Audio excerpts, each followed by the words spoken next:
Can you tell who wants breakfast? And then we do have Bailey over there as well. Hi, Bales. How you doing? It's actually quite early in the morning. I hardly ever check in this early because she's still sleeping. And yeah, it's like I don't know what to do with my time. I pumped, staying hydrated, but I can't do anything in the kitchen like feed these guys or feed myself like a proper breakfast without waking her up. So I think I'm gonna check in with you guys. Hi, how's it going? I mean, stuff's been good, doing okay. I don't know what to do.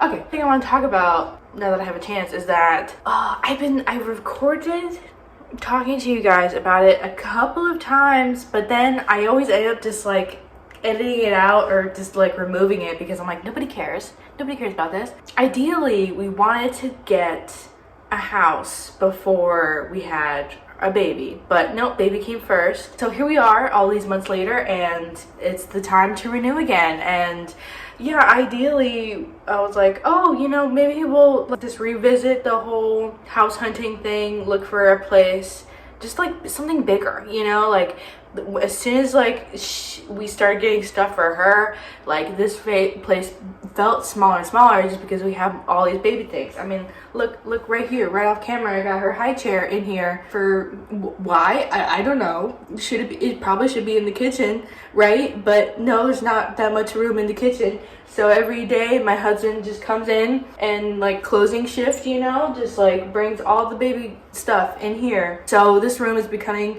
just like a storage room of baby stuff instead of being mama's studio, which is what its main purpose was. This is supposed to be, you know, my room.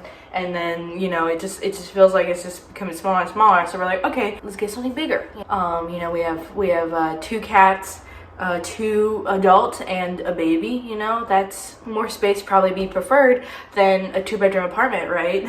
Well, it turns out it's very much not easy. I thought that maybe we had enough money saved to get a house or some sort of house and just like pay it off, but no, we just don't. Period. We just don't make enough to really afford a house right now. Plus the market is not good at all. So unless we want to live in God knows nowhere outskirts of the town, then we're kind of stuck just like renting. And there was even a time where we were thinking about moving to a bigger apartment here in the same complex, just a bigger one, but there weren't really any good ones available, or like there was like one, but it poof, it went away like before I could even like send the email to the leasing office. So like, hey, we want it, and poof, it was gone. So you know, what are you gonna do? So yeah, that's just something I've been working on behind the scenes. Want to get a house, could not get a house. And I've talked to you guys about it, that I've edited out, where I'm like, oh, we're thinking about house. Oh no, it's gonna be this, it's gonna be that. Well, we're just gonna renew. We just renewed for this apartment. I think the way our lease works, if there is another apartment here in the complex that we're like, cool, that one seems so much better for us, and we want to move to that one, we can, and not count as like breaking the lease and like being like hurt because of that. Because what I could think about, like the only real negative to this place is that we are on the 3rd floor, which my husband and I don't really like mind all that much. But that means that my parents can't come visit. They very much cannot go up any amount of stairs. So they have all this time because they're not working, and they can't visit me because of the 2 flights of stairs that lead up to my apartment. So, you know, ideally we want to live somewhere that either has an elevator or we're on the ground floor, I suppose, but those just keep getting snatched up, and there's like no way that I can see that will be any easy for us. Plus, like as like the day for this place to like our lease started like ending, as like the date started getting closer and closer, I was like, I don't want to move. I would hate that right now, because every day I'm doing the same old minimal thing, me and my baby just barely getting by, and now you have to tell me that I have to pack up everything that we own in this apartment into boxes and move it within this complex or whatever, or the house that doesn't exist that we can afford. I hate that. I hate the idea of doing that just because of how demanding she is. and I can't have any help during the week. Like I have, you know, Christian during the weekend. My mother-in-law comes in like one day of a week. I go visit my parents. So I got cut off because I was just rambling on, because I haven't had any breakfast yet, and my brain is not working. Oh, look at Bailey with here. Look at her. Oh my goodness. So yeah, that's just our situation. So we're gonna be here for a bit until we're not. Yeah, that's more or less it. I was just rambling. Thank you for listening. Okay, goodbye. But yeah, I'm still pumping like every 2 hours, and I mean, I don't do it like religiously. Like if I'm out and about, like if I have plans, then I won't beat myself up about it if I can't find a space to pump, you know, or I'm like just really busy or having a really fun time hanging out with people. I'm not gonna like, oh sorry guys, I have to go pump. I'm not like being super strict about it, those like rare occasions, but it was just me and her here at the house. I will pump as consistently as I can, which, you know, is like the 2 hours. And honestly, I'm not saying I saw like a big increase, I think, back when I first told you guys that I was that's what I was gonna do, but now it's sort of like leveled out. Like now I know like more or less how much I'm going to pump each session. Like if I'm staying hydrated and fed and rested, I know that's how much I'm going to be making. She's looking at you guys, so she's like being all weird. So it's sort of like leveled out, and now she's gonna be 7 months pretty soon. I think by the time you guys see this, yeah, I don't know how long I'm gonna keep doing this, because like I've said, yeah, the summertime is pretty tough on me mentally. Like we get very little direct sunlight in the apartment until like 3 or 4 p.m. Like we don't get any direct sunlight, just like the way that the sun is positioned, and it's super hot outside, so it feels awful to leave the apartment. Like right now I'm dressed and I got jeans on, you can't tell, but we have to go to the grocery store because my husband needs food for lunch, and we're gonna be gone for a few days, her and I. My husband needs food here in the fridge, and I'm really dreading leaving because it's new now, and so I've been stuck inside the apartment. It's all dark. Not like dark, I mean like, look, I guess you guys are getting a lot of light in this camera angle right now because I just threw you down and I just started recording. Yeah, so I've been in here for several hours and with very little light, and then if I want to leave to get light, it's super hot and it feels awful. I'm just gonna keep saying it. This time is really tough on me mentally. And yeah, and so breastfeeding, you know, pumping every 2 hours, here's a little foot, does not really help. It takes up so much time to pump and to wash the bottles and the pump parts. Yeah, it's just not super fun. And so for a bit I noticed like an increase in my supply when I did start, you know, doing all that pumping pretty consistently, and then now I feel like I'm still doing it. It's sort of like leveled out. So I don't know, maybe like that this is just like the most that my breast can make, you know, every 2 hours. This is just the amount of milk that my boobs are gonna make because I'm eating plenty and I'm resting as much as I can, as much as she'll let me. So I don't know, not that I'm gonna stop breastfeeding, but if I don't start feeling better pretty soon, I might change what I'm gonna do, because I said before that my long-term goal for breastfeeding was 6 months, and here we are almost at 7. So I feel pretty like proud of myself that I made it this far. But because I make a decent amount of milk and I've seen so many other moms around me who have like struggled to, you know, breastfeed this long, I'm like, I want to like keep going just for them and for me and for her. Obviously she's number one, of course, like she benefits from me breastfeeding the most, obviously. It's just like this time is pretty tough on me, so maybe if I dropped, you know, breastfeeding, I would have that more hours in the day to, you know, to focus on myself, and I won't have to worry about just one more thing. It would be one less thing I would have to worry about. Go buy the formula and we go through her frozen stash, because we do have a decent amount of frozen breast milk. Maybe the next time that I find our frozen stash at my parents' house, maybe I'll show you guys how much frozen breast milk I've accumulated, which it feels like, from how much I'm working, it feels like I should have a lot more than I have. You know, if that makes sense? Like I've struggled to pump all these times and to feed her, and you know, she just keeps growing and she keeps wanting more milk. Ow. So I feel like there should be a bigger output of how much I'm working on this pumping thing, and it's like, okay, I have like a couple gallon bags of frozen milk. It's like bagged milks inside a gallon bag, you know. I have a couple of those, and that's like however many months I've been working on this. So it's like, okay, should I have more to prove of it? Should I have more of a stash? I don't know. So I guess we'll see. I think my next goal for breastfeeding will be 9 months, and then maybe by then I will have enough frozen milk, breast milk, to feed her until she's a year. So technically she will be breastfed for a year, but then I would have stopped pumping at 9. Guess we'll have that goal be there for now, but who knows, by the time she's 9 months, maybe stuff will be even better around here, you know, like it'll be closer to fall and I'll have more happiness. I'll be just in a better mood overall. I'll be like, yeah, let's keep going to a year, and I'll just keep going, you know. Or maybe I'll be like, yeah, that's it, I am like crawling towards this goal, I'm really struggling sort of situation.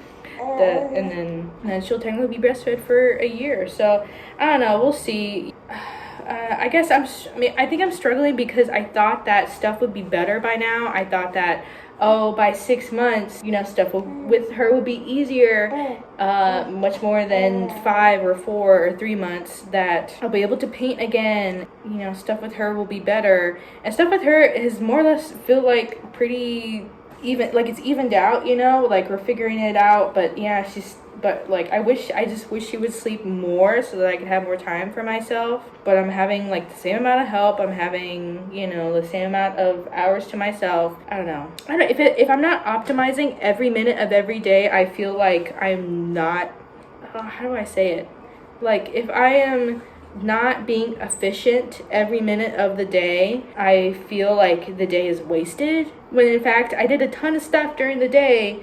Like I kept this little human alive, I've kept myself like alive, and the kitties and my husband, I've kept everyone pretty decent. But if I do nothing else, then I'm like, okay, here I go to sleep. What did I do today? Nothing really, other than like all that. So like if I'm sitting scrolling on my phone on TikTok, I feel like really bad, but reality, I just need like that little bit of like dopamine boost to scroll on TikTok. So I'm trying to not to beat myself up about optimizing every minute of every day. And plus it's like I make so many decisions, so I'm like, you know, have you ever been in like decision paralysis, where you're like, okay, I have so much time to do this, especially now that I know exactly how long her wake window should be and like all that time. Like I feel like my whole life is just a big clock that resets every 3 hours. If I get an extra couple minutes within that 3 hour window, I'm like, what do I do? Do I shower? Do I eat? Do I edit? Do I drink my coffee? Like, instead of like just doing something which would be more efficient, but it's like, oh, which is the better choice? I don't know. All right. I just had a lot of thoughts. I'm really going through it, guys. You know, when the highs are high and the lows are low. But look at her, she's fine. I think she just really likes people as well. She does really well when we see some family and I take her out. She does really well, but you know, I get tired, and plus we don't like hang out with people all the time, you know, like it's not like an everyday thing, so she gets stimulated that way. Oh, there you go. By people. I don't want to go out every single day. Like I would like to have one day at home where I can just relax, but I can't. I can't do that. I have no days where I just relax. I'm not about to cry right now. Please. Oh, I've done so good. I don't know what about that sentence just triggered something deep inside me, where I said I've literally had 0 days to just relax. Oh, why am I crying right now? Okay, I don't know, that's probably not super true, but it feels like it. I don't know, but now that she's 6 months, I think I do a better job of when I do have a day away from her. I'm going to see another play at ASU Gamage. I'm hanging out with my cousins or something. I think I'm doing a better job, like mentally not like worrying about her while I'm away from her. I'm doing better at that. While I felt like before I would waste the whole day being like, oh, is she okay? You know, like I hope this is okay. I hope she's not, you know, her caregiver for that day is not having a ton of trouble. I'm doing better that way, but then it's like the days it's just me and her. I never truly relax. she's fine. She's really fine. It's just like, I think I had this expectation in my head that by 6 months I would be able to, you know, paint and, you know, maybe film more videos that are more just me and not her. But it feels like everything's kind of the same. In fact, it feels a little worse because of how hot it is out here in Arizona. But she's okay. She's fine. She's fine. Look at her. She's doing great. You want to finish your bottle? You had like a good like ounce and a half. You want to finish it? Here, you had a sec to recuperate. Let's see. I did not think I was gonna cry today. I just knew I wanted to talk to you guys, and I was not gonna care how long this clip was gonna be, because I know after like 5 minutes, I know that I'm just going on and on, and I'm like, okay, Armenia, you need to stop. I'm like editing it. I'm like, okay, this could have been a 2-minute conversation, and here it is. I'm editing. It is way too long. Okay. I better stop this before I just go on about another topic. But thank you for listening.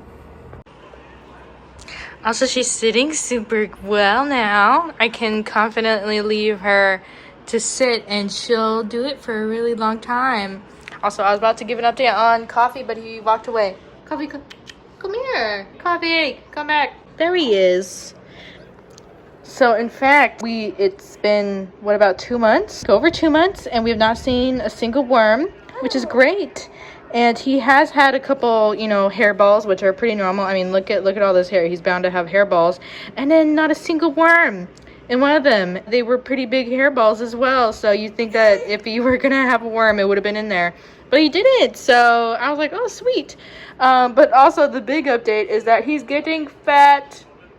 I don't know if you can really tell because he's like mostly fur, but yeah, he's getting so fat, and like he has a little fupa on his belly. Coffee Bean has a little fupa. When he did it before, like both of them were pretty slim, pretty tiny, and I even asked the vet, I was like, is their size pretty normal? And they're like, yeah, I guess so. They weren't too worried about how like tiny and skinny that they were. And Bailey, I don't know where she is. She's up there, but she's not there right now. Usually Bailey has been tiny basically ever since we got her. She's always been tiny, and Coffee has always been the more food driven of the two. We were feeding them the exact same amount, and he was getting fat. And so I was like, okay, the worms must be gone, because yeah, same amount of food, and Coffee was obviously getting fat. and Bailey's staying the same size. There she is. It's Bailey. Yeah, look at her. She's looking good. A good healthy size. Yeah, a good healthy size for a kitty. They're 2 years old now. Pretty good. And he's just a little chunker. Just a little bit. I think he's still within a healthy range, I'm pretty sure. Oh. But yeah, that's the good update. I was waiting until it had been a good amount of time that we knew for sure that the worms were gone, because usually, you know, I think I said it. Hey, don't say that. That every month or so we would see a worm pretty much on cue. So it's been 2 months and no worms, and Coffee's getting fat. So we had to change their diet a little bit, and also decrease the amount of cat food they were getting. And so far, I can't really tell if he's not gaining that much weight. But as long as Bailey is satisfied with her food, then that's all that matters. So yeah, that's a good update. Well, excuse me, but I finally took a shower. I don't know if you can tell how greasy my hair is. I think I'm gonna have to make today its own video, because probably one of the toughest days that we've had in quite a while. I mean, to top it all off, Christian's, they needed him extra long today at work, so he's been gone since 6 a.m. and it is gonna be 5 now, so I've had to deal with today all by myself. But yeah, I think today's been one of the toughest days in a bit. I can't remember the last time I've had such a bad day. I did go to the grocery store, like I said, and I got all sweaty, as you can imagine, which is literally why I hate going to the grocery store now. Yeah, when I came back, I put her down for a nap, and she did, with like a lot of fighting, she did finally nap. When she woke up, I gave her her bottle, and I was like, okay, finally I'm gonna take my shower, because I ate while she was sleeping, because I was literally so gross. My hair was so greasy. It was so disgusting. I brought her into the bathroom with me to shower, because I've done that a ton of times before. I don't know what happened or what today, but like, yeah, so I put her in a little chair, a comfortable chair, and I went to go take my shower, and I have it so the curtain's open so she could see me and I could still talk to her, and she usually loves it. But today I was well into shampooing my hair, so it's not like I had just got in and I could stop, but I was like shampooing my hair. I was like good process, good chunk in, and she just starts like crying, really bad crying, like tears like coming out of her eyes and everything. I think because she didn't recognize me. That's the only thing I think of, is because she would look at me and then just do the saddest face you ever seen and just like sob. Yeah, I'm naked, wet in the shower, trying to wash my hair because it was so disgustingly gross. My baby's just like crying, and then like, oh, have you been in a bathroom, like an enclosed space with a crying baby?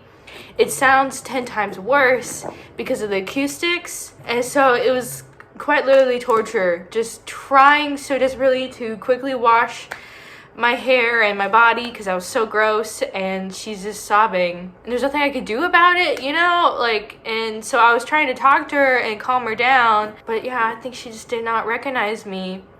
Even like hearing my voice like confused her. I had doors open, so it's not like it was like suffocating her or anything, and like I said, I had only shampooed my hair, so it's not like it was super humid in there or anything. Yeah, I had both doors open to the closet and to the kitchen, and so yeah, I had to quickly take that shower, and it was so torturous. Calm her down. I was butt naked, soaking wet, and I just like took her out of the seat and was just holding her. And then she was doing that little thing where she's like, you know, like she was crying for so long, and just like that she was like not hyperventilating, because that's like repeated breaths, but like, you know, like trying to regulate her system again, finally, as I was holding her. And yeah, so that's why she had the binky attached to her, because usually we give it to her while she's sleeping to calm her down, but she needed it.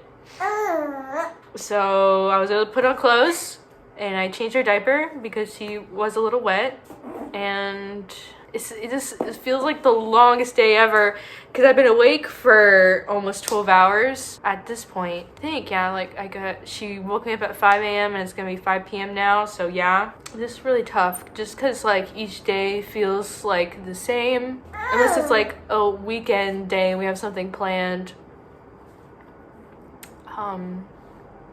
It is really tough, and so yeah, it's like making me want to stop breastfeeding even more, just because of how tough some days like this are.